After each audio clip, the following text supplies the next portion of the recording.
नमस्कार मित्रांनो, मी प्राध्यापक मिलिंद गायकवाड. राज्य सामायिक प्रवेश परीक्षा कक्ष महाराष्ट्र राज्य मुंबई यांनी 29 एप्रिल 2025 ते 30 एप्रिल 2025 या 2 दिवसामध्ये 4 सेशन आयोजित केले होते.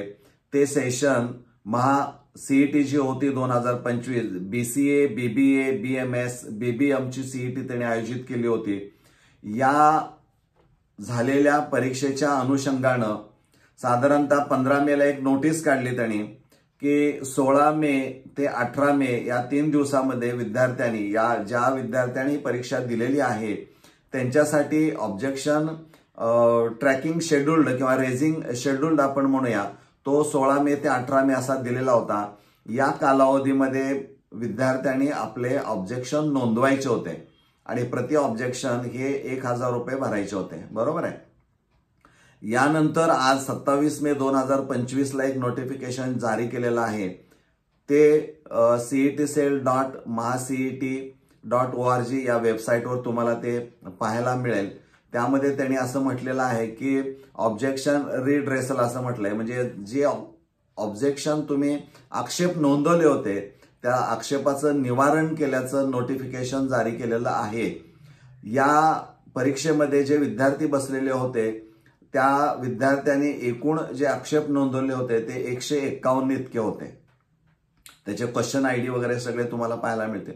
आणि त्यापैकी ऑब्जेक्टेड जे total number of objected question ID जे असणारे आहेत ते फक्त आणि फक्त 36 आहेत.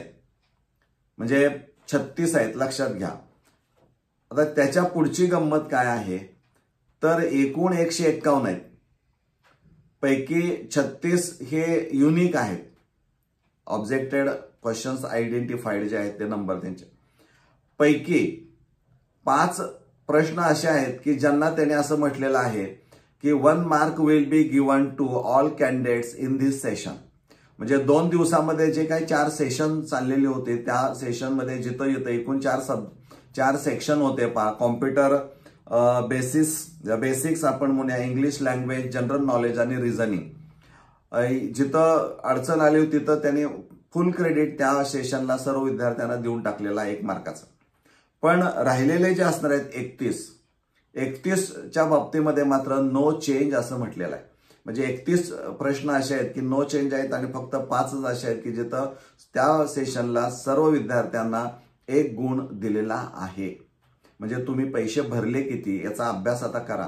प्रति ऑब्जेक्शन 1000 भरले आहे, तुम्ही ऑब्जेक्शन किती रेस केले होते आणि निवारण कितीच झाले किंवा नाही एक अंदाज तुम्हाला बांधता येईल. त्या दृष्टिकोनातून तुम्ही ते वेबसाईट ओपन करून सगळी माहिती गोळा करा, लक्षात येईल. आणि हे जी नोटिफिकेशन सीईटी सेलचं आहे तुमच्या बरोबर जे काही विद्यार्थी बसले त्यांच्यापर्यंत ही माहिती पोहोचवायला काही अडचण नाही. धन्यवाद. कारण थोड्या दिवसामध्ये तुमचा तो निकाल जाहीर केला जाईल. धन्यवाद.